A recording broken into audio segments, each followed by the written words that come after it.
In the first session, we some of the participants were saying that we should introduce the speaker first. Very briefly, the session, Aniket will be doing it. Aniket, I know him when he used to join us for history school. He is executive editor of Political Media, that's his introduction. We will talk about Marxist historiography. We have, according to the schedule, the time was supposed to be 1:30, but not to finish at 1:30 because there was a delay in the morning, 15 minutes. So we were eating to some of the lunch time. So nothing to worry about the time thing. And the format is obviously. One can see there were many more questions in the first session people wanted to ask. With the paucity of time that couldn't be done. The idea also is because Anand is here today, he will be there tomorrow. So, and the idea of doing it as a residential summer school is that you can interact with any of the speakers when they are here at any point of time. You can barge into their rooms and go and say, well, I want to talk about this. This is a question which I felt is not how I think. You overemphasized caste and blah blah blah, whatever doubts you have. The format will continue as it in the morning can be taken to the identity question session in the evening. So that will be a session where then the participants and discussions and debates amongst the participants will take place. So that is how the format will continue I'm doing it here. Another logistical point. Sorry, I am very strict as a teacher also in my university. If we have a time to start, I will request all participants to be here by that time. Otherwise, it will be getting delayed every day. Since yesterday we are seeing 10, 15 minutes of delay that is happening. So that keep in mind. And that should be kept in mind for about 6 days. Thanks, Ravi. For Marxists who keep talking about labor time, I think Marxists globally are the worst keepers of time. And Marxist historiography in India is something 1 hour is going to be very tough. I touch on certain things. And when the hour is over, these dialogue will stop. And after that, as Ravi has said, you can barge in rather people knock and shut. And we can have as much discussions. I'm leaving tomorrow morning, unfortunately, but still, and the discussions can continue. I mean, it's not just that we have to be here. I'm not a teacher, so I'm finding it very difficult. I found it very difficult. I've shared that with Ravi to structure a lecture. What I have done is I have put in a lot of things that I want to share here, which I will do hopefully over the next 1 hour, and maybe 2 hours when we keep having our discussion. What I will do is it's be a more interactive thing. So I'll start off by asking a question to all of you. What do you think, what is Marxist historiography? Forget about India. What is Marxist historiography? If you read a book of history, an article, or hear about something in the past, somebody recounting something in the past, how would you, if at all, classify that as Marxist? अरे ये तो Marxist है. Is it because the reputation or membership of a communist party or whatever else? Or is there what is the criteria that you use, rightly or wrongly, to classify something as Marxist historian? This is Marxist history. He's a Marxist historian. What do you do? Anybody? I'm sure you do this. You just do this categorization. So what is it? Okay, even if you don't want to say it right now, I thought there will be at least a few people responding. If you don't say it right now, we can. Whenever you have that bulb go on in your head saying, aha, this is it, stop me and we can go back to it and talk about it. There's one hand. There is? Okay. I think it's more to do with whether the history is written about and for the people in power or not. like when it is not written by those powerful and the narrative of is not the narrative of the people who hold power. That is how probably I would judge. Basically paraphrasing the common thing which, when history is not written, of the hunted and the hunters. Yeah, okay. Yes. I think it's when we find the history, the version of history rooted in economic determinism. And that is already Economic determinism. So, okay, there are already two things which come up. I'll keep noting them down on the side. History of, let's say, anti-power, right? That's not the best definition. And the second is, let's forget the determinism part. If it is economic, driven by economic ideas, somebody, yeah. Using the method of dialectics to look at history or conceptualize history. Method of dialectics to look at history. What do you mean when you say method of dialectics to look at history? The way in which Marx uses dialectics to conceptualize class struggle, using elements like that to think about history or to condense the history that exists as history.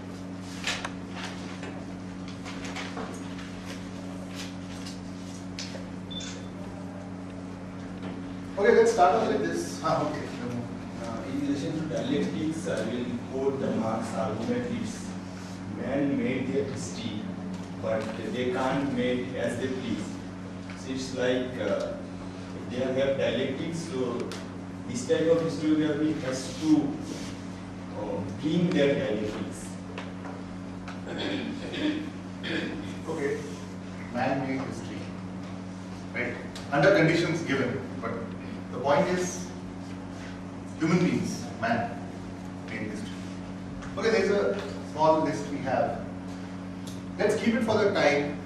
Look at it. If you want to add something very specific, different from this, you can go back. I would like to start by talking about the three terms here: Marxist, historiography, and in India. When we use Marxist, now we have something here already, which goes for the entire thing. But when we talk of Marxist, you must remember that one, partly because, I don't know, maybe because of our socialization, intellectual socialization particularly, we always end up sort of putting this great man up, a prophet, right? What we need to realize is that Marx became important because he was a comrade in the struggle for socialism, right? People didn't become socialist because Marx was a great man. You didn't follow Marx and become socialist. You ended up in Marx, reading Marx, engaging with Marx, learning from Marx, disagreeing with Marx, because you were part of a struggle for socialism. It was in the 19th century, early 20th century. The hagiography happened after that. A lot of people, a lot of us came to socialism because we read Marx, or we got associated with parties which were overtly Marxist. But I'm talking of the context in which Marx and Marxism emerged. So Marx was that. And if you think back, what was happening at that time? Right? What was happening is that there was this immense ferment in Europe. And that ferment was primarily about the destruction of an existing society, social formation, as Marxists later called it, and the emergence of something new. And there were, the entire society was getting dislocated. If we talk of, for example, just to give you an example, if we talk of what is happening, dislocation with tribals or peasants in India today, in many multiples of that was happening with the enclosures in England or in Germany, right? And there were protests going on, huge cities were growing, new forms of social organization, economic organization coming up. And everybody was trying to make sense of this maddening change. And here comes this person, someone that we discussed earlier, who came with this completely new framework.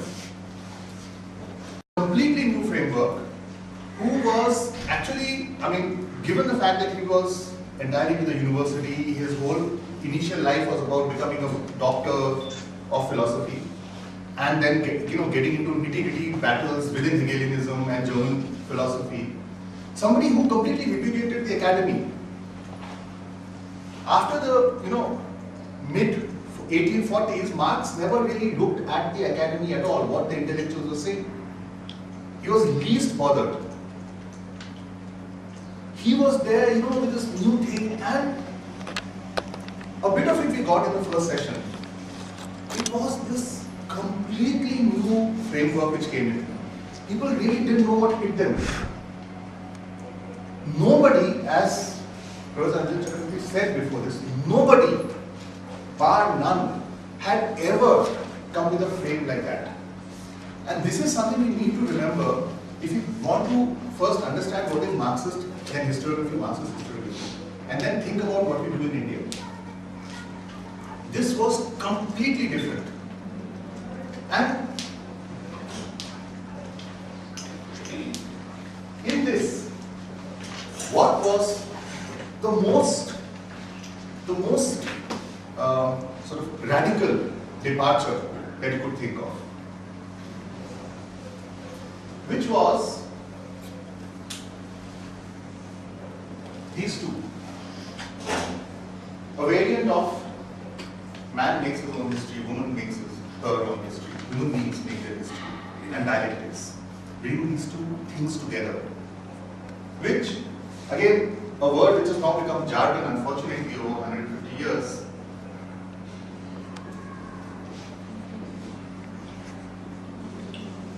Right? Now you had materialism earlier, but the fact that, and this also leads to this, right? The fact that history is something which we can understand outside of the human mind, right? That history is something which is rooted in social processes. That's something which includes all of us, irrespective of whether we are powerful and notable, or we are completely anonymous and invisible and powerless. Everybody is part of this. Human beings together. And there is a certain movement in it which is not related to what human beings do. Right? The materialism part of it. It's not dependent on a great king, Akbar or Ashoka or Alexander or whoever else, to then come and doing something, taking the initiative. There is something which is intrinsic to the movement of history. Right? And history is not about identifying, because this is so. The history is not about identifying which great man did what. History is about identifying we as a collective, the species, if you will. The species together trying to find out what we are, how have we come here.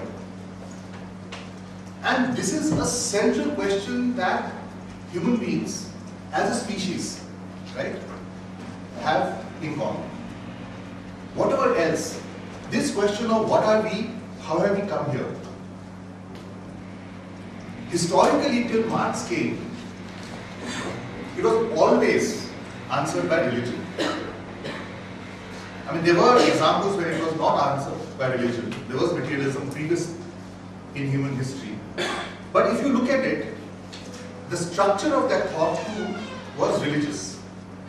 Even if they disavowed God, the structure of the thought was, in a sense, religious. I won't get into that as an nitty-gritty. That's the part where you knock on the door and we can talk about it. But the first time, there was a way of looking at the world where, in fact, you had to keep religion out.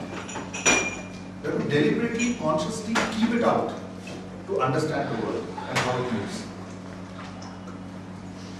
Once materialism was there,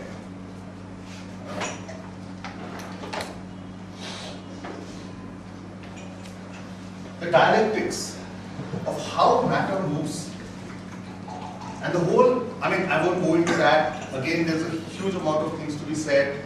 Perhaps, I don't know whether there is anything, but maybe those discussions can also take place about what exactly is dialectics.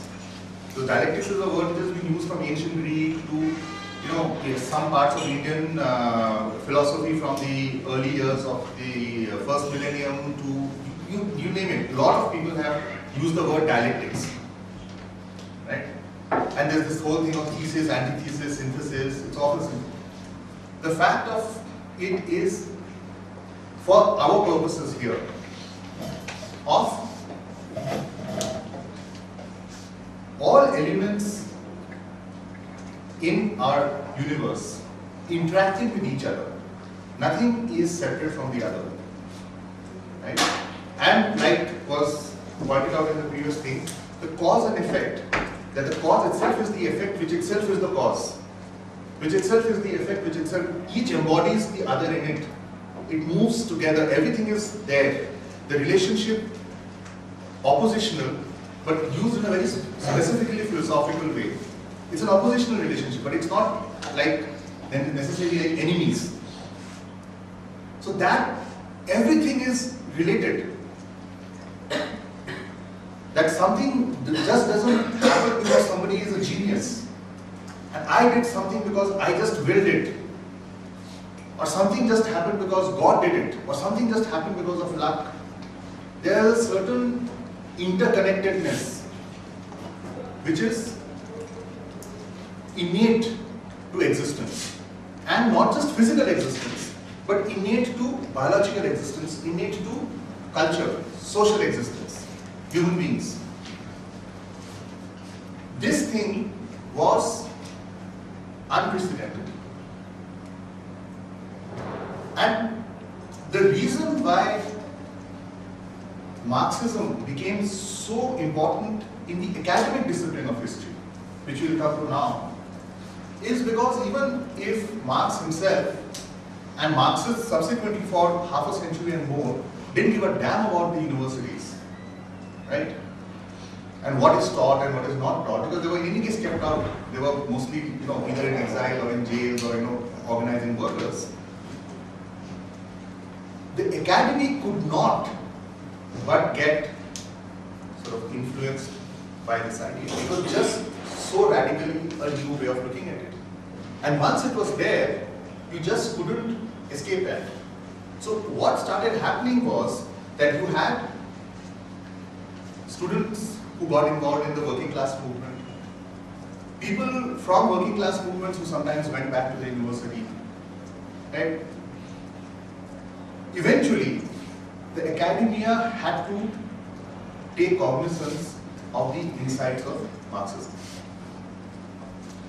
It happened sociologically different ways. In England it happened in a certain way, in the US it happened in a certain way, in the colonies including in India it happened in a certain way. We'll come to that, the India part, later. But this is basically to give you a sense of, when we talk of Marxist historiography, what is it that we are implying? Now, what is historiography? Any idea? Simple enough. Why do we add these unnecessary letters at the end of history? You would say Marxist history in India. What is this Marxist historiography? This is how you do project based. Project. Project what? The history. Perhaps, yeah. But I'm not sure, but is it history written from different standpoints, like it's national history or the subaltern view? yes, that's also part of historiography. Isn't it simply just studying and mapping history and its very origins? It's history of history writing. Sort of, yes. More or less. So what we are doing here is to say that it is not just the act of writing history, but a reflection on the act of writing history. Right? So what we are saying here is that there is history writing and there is this influence that Marx and the ideas of Marx bring in, and Marxism as it comes to constitute. And in fact, before I come to this, let me just say one more thing. So there was Marx, And then there was Marx's famous statement, I don't know how many of you have heard it, but you should definitely hear it and read that letter in which he writes this, where Marx says that I'm not a Marxist. He's looking around people who are using his own ideas in the working class movement and says, Lahul Lakuvat. If anything, I'm not a Marxist. Right? What are they doing? Also because this is a new idea. A lot of people are completely, oh my God, this is a great idea. And we use it in this and we use it in that and everything. And Marx was saying, hold on, what is happening? And everything was being done like you do, There's another saying which says that Naya Musalman kya zyada khata hai. So, new Marxists, everything, this is Marxism. Like it happened later too in Soviet Union. You had, Lenin on chemistry and Marx on maybe cooking or whatever, all these books which progress publishers used to beautifully send to us. Now, you had this thing on, but what we today understand as Marxism, right, is not just what Marx brought in, this method of looking and wrote a lot about on history. In fact, Marx, other than on economics, the maximum that Marx wrote was perhaps on history himself. Right? When we say Marxist today, we just don't mean Karl Marx. We also mean the others who added to this. Right? And today when we talk about Marxist historiography, it is not just the insights of Marx, but somebody like Engels who's often sort of submerged into Marx, like Marx and Engels are the same people. Right?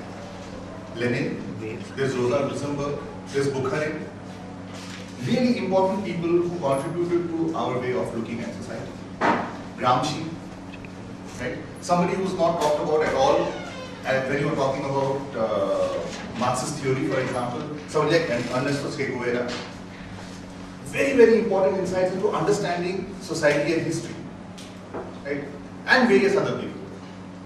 Now, when we now use the word Marxist, we are in a sense referring to this whole thing. And a lot of things are derivative of Marx. They derive from Marx, they start from Marx, but they are not necessarily reducible to what Marx said. They are much more. There are extra things that people have said, which are there.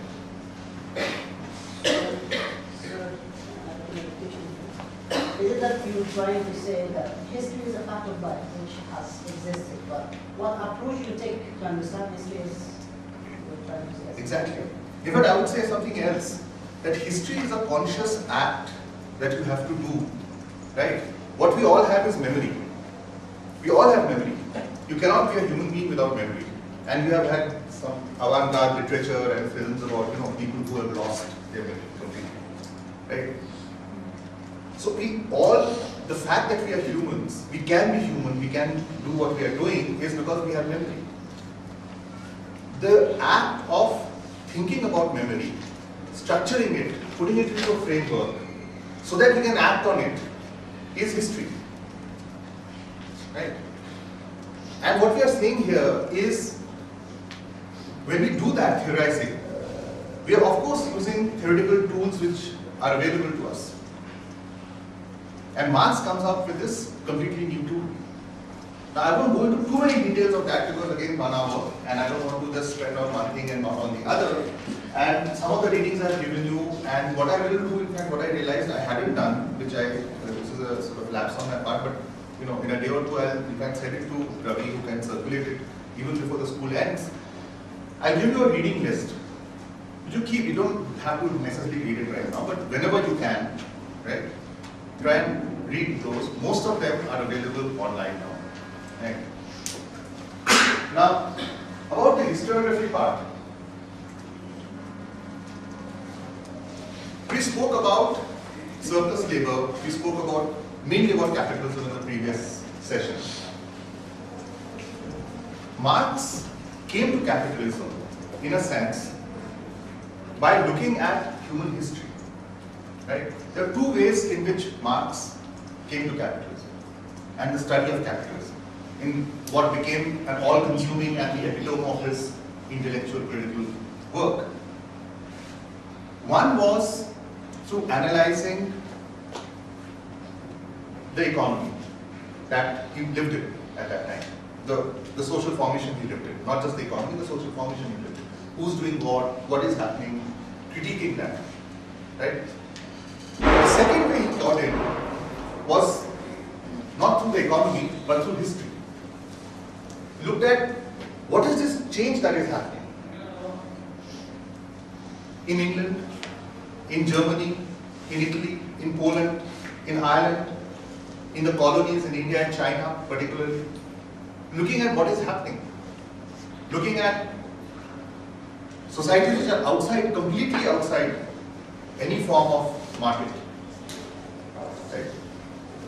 He was looking at all of these, and in a sense what he identified, what we talked a lot about in the first session, was class struggle. Right?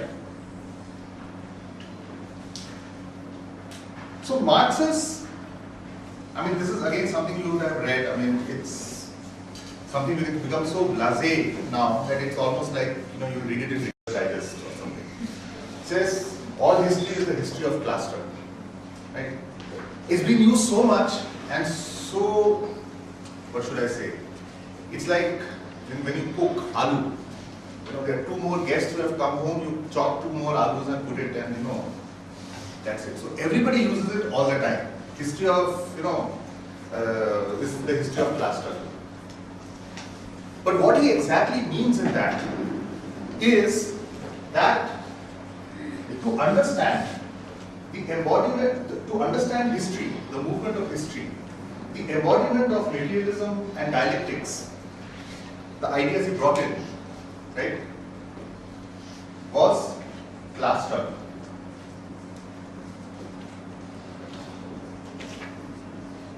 Right? Class struggle. So he says that you have societies where which are not divided into classes, where people are not appropriating the surplus of the others, where surplus is not being produced at all. So you might have hunter-gatherers, you might have some pastoral societies, not all, where there is no surplus produced. You have just about enough for people to survive. You don't even have population growth for that matter, because population growth just cannot survive. So you have societies like that, where you do have equality, but you have a level of life which is extremely precarious, and where intellectual work of any sort, intellectual work just doesn't mean E is equal to MC square. Any form of intellectual work is very difficult, if not impossible. Right? Just thinking about what am I doing, what is happening, just basic things, you can't do it.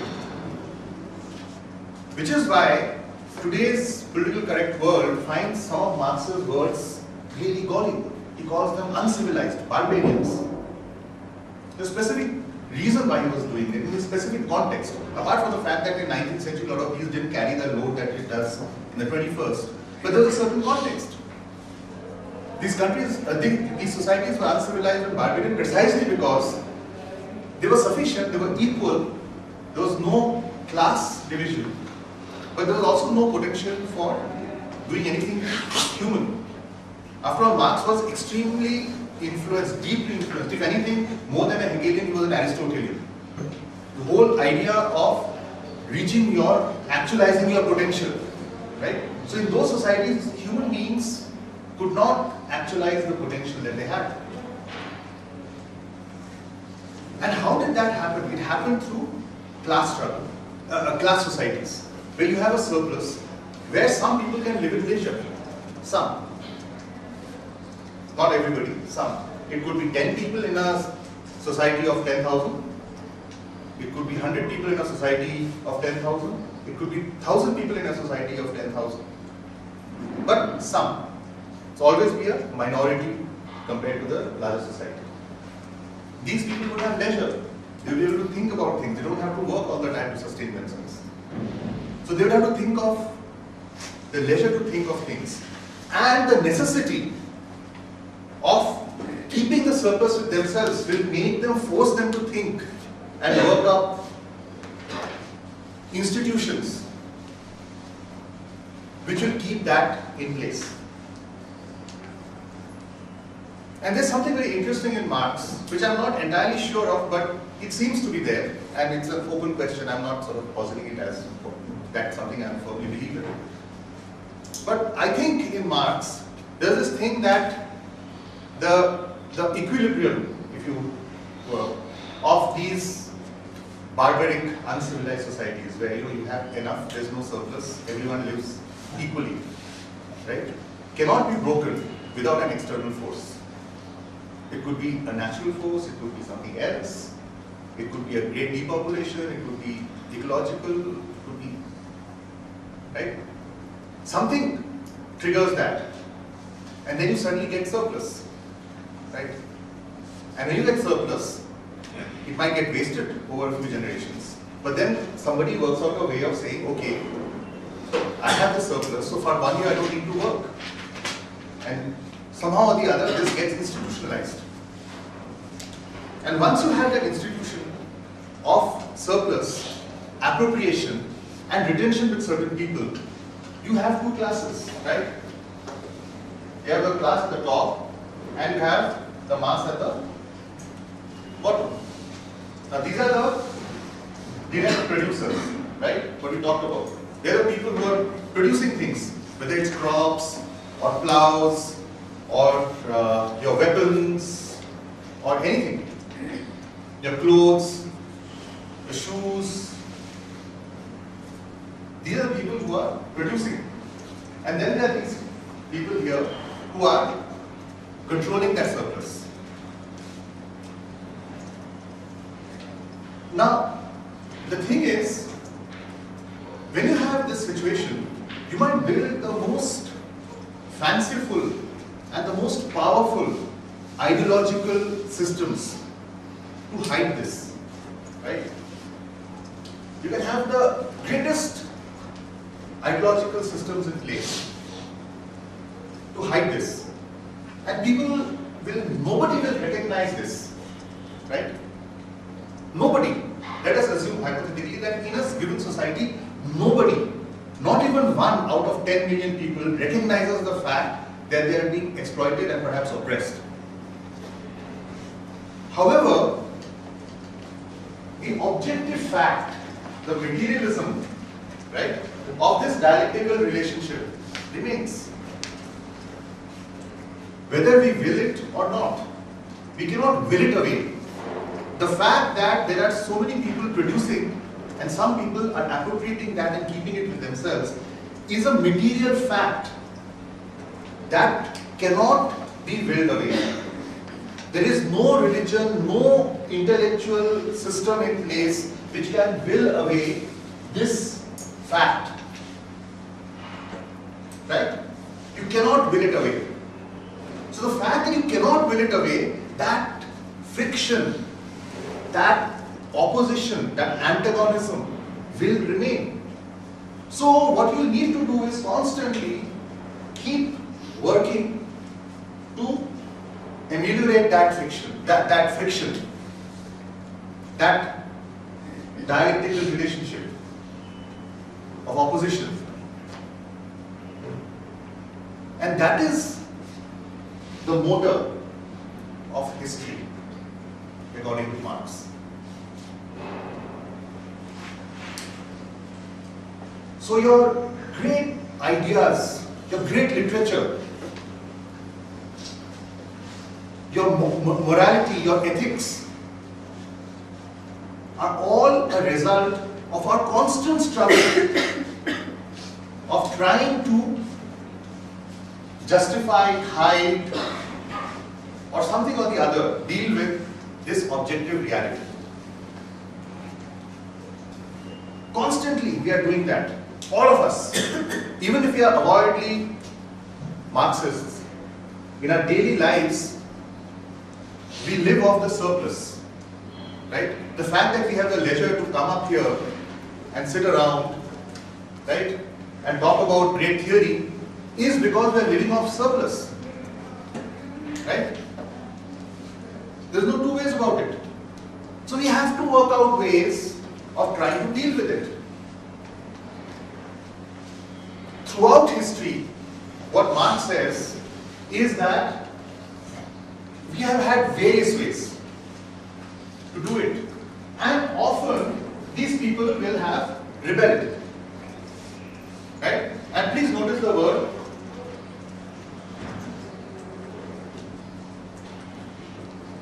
rebelled. They rebelled. Right? And I'll come to why this particular word is important. They rebelled. They have rebelled throughout history. Because typically, according to the Marxist historiography, till what we have reached till now, according to Marxist historiography, you build up a worldview, right? In which this is justified, that is not justified.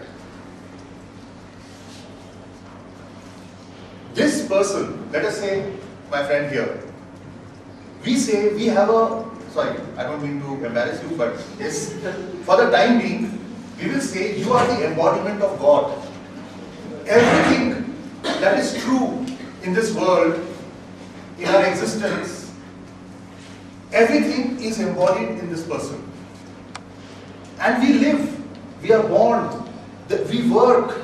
The fact that we can, work and feed our children is because this person is the embodiment among us. If he wasn't there, see, we might laugh about it, but let us also recognize that over the last 4, 5, 6 millennia, everybody has thought in terms like this. Even today, I mean, that white marble monstrosity behind us is something like that, because there are a lot of people who think that there's this man who is, right, the embodiment, everything, you are willing to give everything. Asghar Ali engineer who died last year was not given a place of burial because the Bohra Setna had said that if you do not accept that, and you do not pay me taxes, and if you do not accept my diktats, including whom you will marry, whom you will not marry, where you will live, what you will do. And why do people do that? Because they think these ideological things are very powerful, right? Now let us assume that we have this thing. Now this person, of course, we might think, we might all will, that our friend here is the embodiment of all good. But as this we can only think now, after Marxist historiography is in place, in the way that we think now, that's of course not true. So what happens? Some calamity falls. Right? Now, in good years, bumper crop, everything is going well, there's no disease. So we are all saying, okay, one young son in every family will work free in his household, doing whatever labor is to be done. We all will give 50%, which is, according to us, 5 bags of our agricultural produce to him. Every second shoe that a cobbler makes, every second ornament that a goldsmith makes goes to him. Right? Suppose there are bad years, bad rains, there's a epidemic disease. I'm just giving a very simplified sort of hypothetical situation, right? You don't have 5 or 6 young sons in your house to give one to him. Right? You need labor in your own farm to work. Right? Your whole produce is 5 sacks. How can you give 5 sacks to him, which you were giving earlier? Right? There is an apparent problem there. But he and his children have already been accustomed, and there's an ideological apparatus which says we have to give it. So you also feel compelled. Nazar chura ke bhagte hain, like, if he sees me, then he will demand, and how will I say I won't give? It happens among us. Right? We are so built ideologically.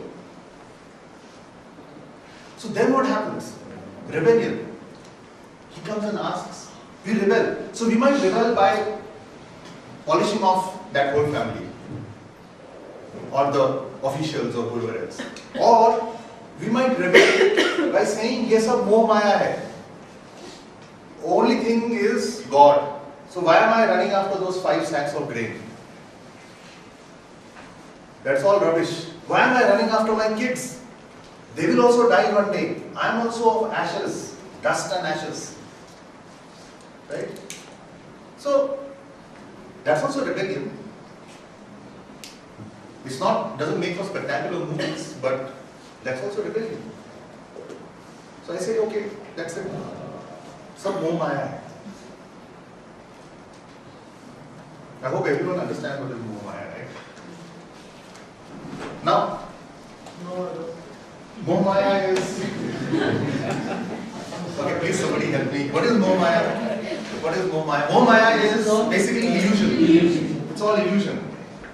So there's this in India, I mean, thanks to Shankara and later, I mean, earlier too, but there's this whole thing that, you know, the world is an illusion. It's all an illusion. And we are living in an illusion. Right? And the fact that we need to get out of, rid ourselves of these illusions, of our attachments. Worldly attachments are illusions. My love for my children, my love for my wife, my love for money, my love for fame, it's all illusion. Nothing will remain. So, I have come naked into the world and I'll go naked out of this world. So why keep anything with myself?